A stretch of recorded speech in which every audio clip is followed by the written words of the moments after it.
When you imagine yourself as a science communicator, I'm going to repeat this, I hope that all the stuff that you put on the internet is authentically and unapologetically you. And to show why you are doing this, the passion that you have to do science communication. It's extremely important to stay humble, to stay yourself, and to do what you're saying you are going to do. Because let me tell you, I have a story for you that I saw through social media about an influencer on social media that wasn't necessarily true to herself, and she got dinged for it. We're going to talk about that on today's episode of How to Protect the Ocean podcast. Let's start the show. Hey everybody, welcome back to another exciting episode of the How to Protect the Ocean podcast. I'm your host, Andrew Lewin, and this is the podcast where you find out what's happening with the ocean, how you can speak up for the ocean, and what you can do to live for a better ocean. And today we're going to be talking about speaking up for the ocean and just influencer status, content creator. I hate using the word influencer because it has such a negative connotation now. I like using content creators. And this is for all my content creators or people who are trying to become content creators or would like to become content creators. I know I've said that word a lot in the last 30 seconds, but it's really important to stay yourself. And when you're staying yourself, that means be authentic and not only being yourself, but also what you do on the internet. So for instance, if you're going to do a beach cleanup and you're going to record it, and you're going to record the whole day or the few hours or the few minutes that you're doing that, you should actually be cleaning up a beach. Now, for some of you, you've probably heard this story and you're saying, Andrew, I can't believe you said that. That sounds so ridiculous. But it happened. There was a video that surfaced on the internet, where someone took a video of another person taking a video, what we're assuming is an influencer.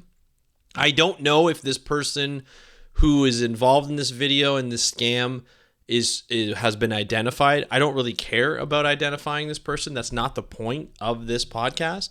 The point is she was being videoed picking up trash. She had trash bags. She was picking up trash. She was dragging it, showing herself dragging it up the beach, showing herself dragging it from the water, falling a little, struggling with the weight. And she didn't pick up the trash afterwards. After they finished filming, she just left. And she left the garbage bags full of trash, if it was full of trash anyway, on the beach. She just left it. So not only did she not pick up the trash, but she added plastic to the beach because she didn't pick up her garbage bag. This was not a private beach. It was a public beach where people are there to watch. I don't know how busy it was. It didn't seem crazy busy. But the woman in question just kind of, and her photographer just kind of looked back as they were walking away with the couple of garbage bags that were down there and just literally just walked away as if it was nothing. Now, this was done, apparently, according to the woman who took, the other woman who took the video, was done on Ocean's Day. So, for someone who is trying to take advantage of a day where people are trying to bring awareness to the ocean, whether that be in terms of beach pollution or water pollution, or others who are trying to make people aware of ocean conservation and why it's important to protect the ocean and the wonders of the ocean. Because, there's so many communicators out there, not only science communicators, but ocean lovers, right? Ocean users. There's surfers, there's scuba divers, there's snorkelers, there's a whole wide range. There's canoers and kayakers and it's just and boaters and fishers.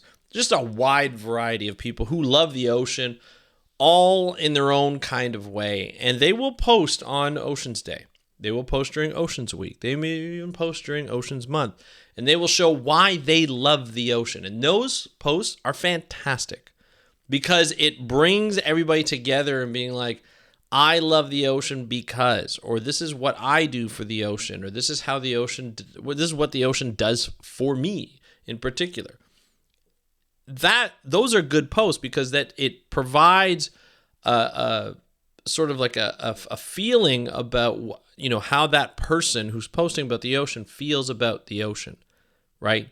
Why they love the ocean so much, why they use the ocean so much, whether it be underwater, whether it be above water, whether it be on the beach just looking out at the water, what that ocean provides them in particular to their own story, right? Everybody has their own story. No two surfers are alike.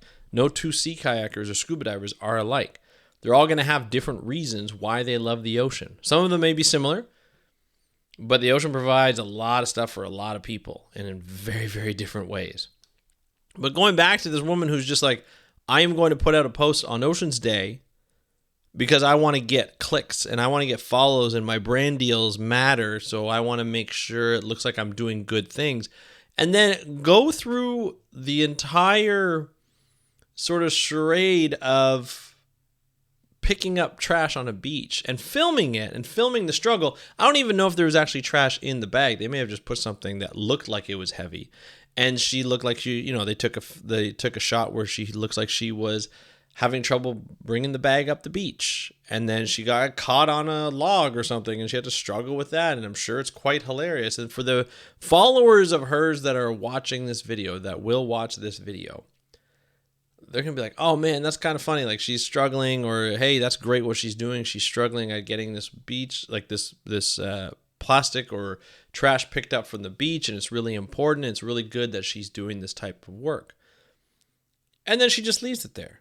All she had to do, if the bag was filled up with trash, is pick up the bag, bring the bag out of the beach area and dispose of it properly, either at your home, or you put it, in the waste management that is at the beach.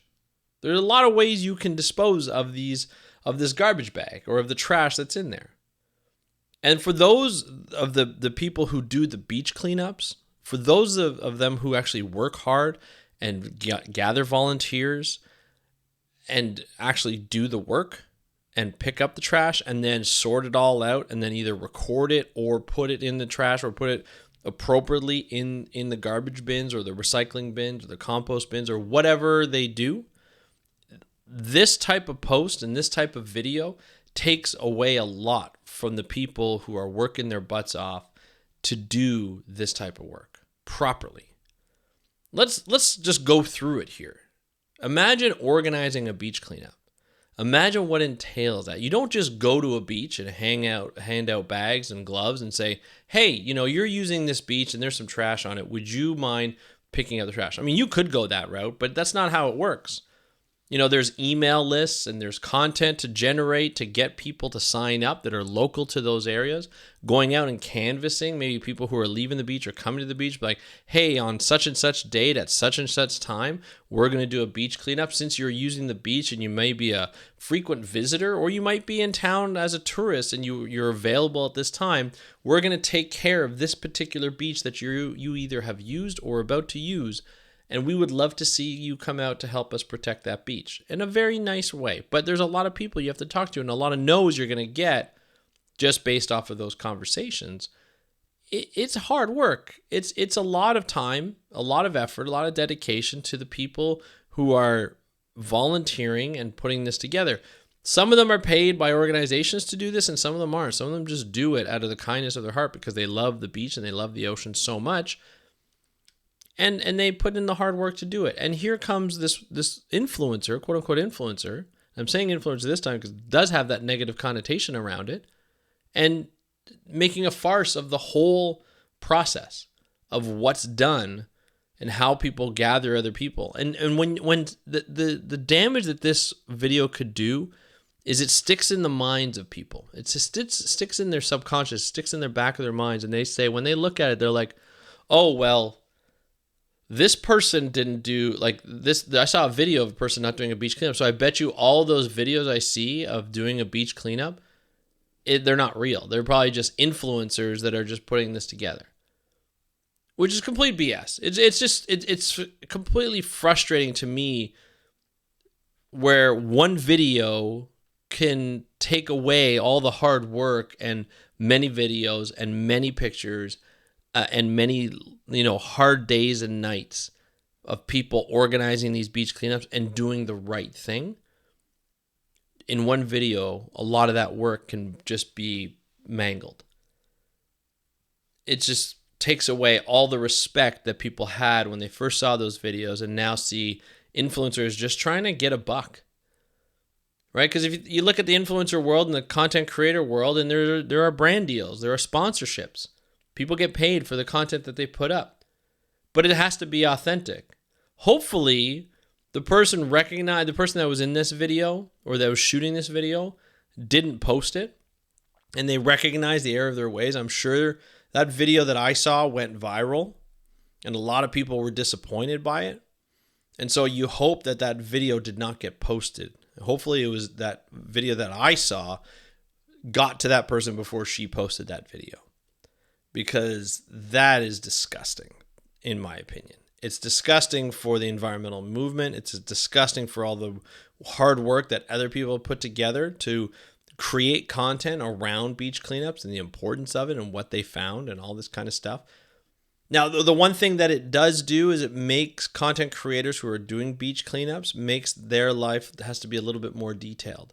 Their videos will have to be more detailed. They'll have to go through and they'll have to not only have videos of them picking up the garbage, picking up the plastics, picking up the fishing nets, but also sorting through it and explaining why these are harmful to fish, to marine mammals, to crustaceans, to invertebrates, all these different animals.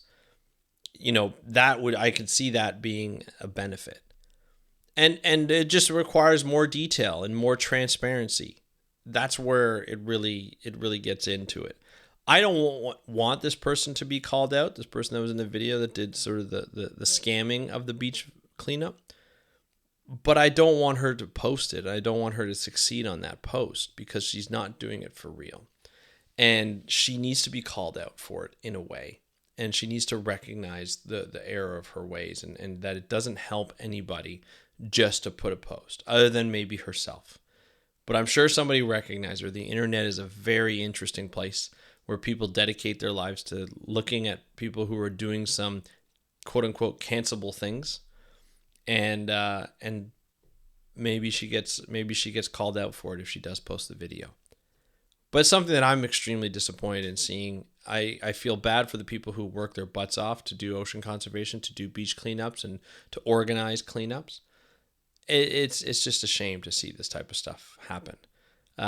Don't do social media for the clicks or the fame or the money. Do social media for your passion, what you want to talk about, and what you want to and the people in that same industry to engage with. But do it because you love it. Do it because the cause is worth it. And that cause could be anything. But in this case, we're talking about beach cleanups or environmental causes. If you want to be a science communicator, you want to be for your cause, to be for your topic, your main topic that you're going to be talking about, how you're attracting people to that content, whether it be a podcast, whether it be a YouTube video, whether it be an Instagram post or video or reel or whatever that might be. A TikTok, doesn't matter. Be passionate about that topic and then worry about getting the followers and making the money and getting the brand deals. First, stick to your mission, stick to your why, follow that path. That is something that I've always done with this podcast. I have always followed why I do the podcast, to get one person to be more aware of the ocean and maybe change their behavior around the ocean. That's the whole point of this podcast. And if I continue to, look down that pathway as I've done for the last 9 years, I continue to do that. And that is my mission. I look at every interview and every piece of content. Will this help people to better manage themselves around the ocean, right? Better protect the ocean. That's the goal. And that's what I do. Every topic that I ask, I've gone on some pretty wide-ranging topics. Even this, science communication, is not your regular topic that you get on an ocean conservation podcast. However, science communication or any kind of content creation around the ocean is going to be extremely important in getting other people aware, just like I have made you aware of the topics that I cover on this podcast. So teaching you science communication and how important it is, and how important it is to get out there to combat things like this and to call out things like this, and also to bring in better information, real information, true information around the ocean and how we can better protect it. That's my mission. That's what we're here to do, and that should be your mission or something similar to that. And then you create content around that. And then you can get the brand deals. Then you can get the followers, the likes and all that, and the engagement. And then you get the money. But it has to come with the passion first. That has to be first and foremost. So I'm going to leave you with that. If you have any questions or comments about this or about starting your own podcast, I am running a group. It's a group coaching session that's going to run on a monthly basis. I'm going to have at least one coaching session per month, maybe two, depending on how big the group is, where I'm going to answer your questions. I'm going to talk about, science communication. I'm going to talk about podcasting. I'm going to talk about getting you started on your podcast and keeping you accountable to starting your podcast or your YouTube channel or your TikTok account or whatever that might be. I want you to create content around the ocean or around wildlife and the environment and the planet, and I'm going to help you do that on a monthly coaching plan. All you have to do is go to speakupforblue.com/coach. speakupforblue.com/coach, and you will be able to enter your email in there, and then you'll be put on a list. We're just waiting for enough people to join to say, hey, this is going to be worthwhile. I'm looking for at least 5 people to start in the first cohort, and then we'll see how we can do for the next cohort. But we'll start off with cohort number 1. If you want to sign up, go to speakupforblue.com/coach. Thank you so much for listening to this episode of the How to Protect the Ocean podcast. I'm your host, Andrew Lewin. Have a great day. We'll talk to you next time, and happy conservation.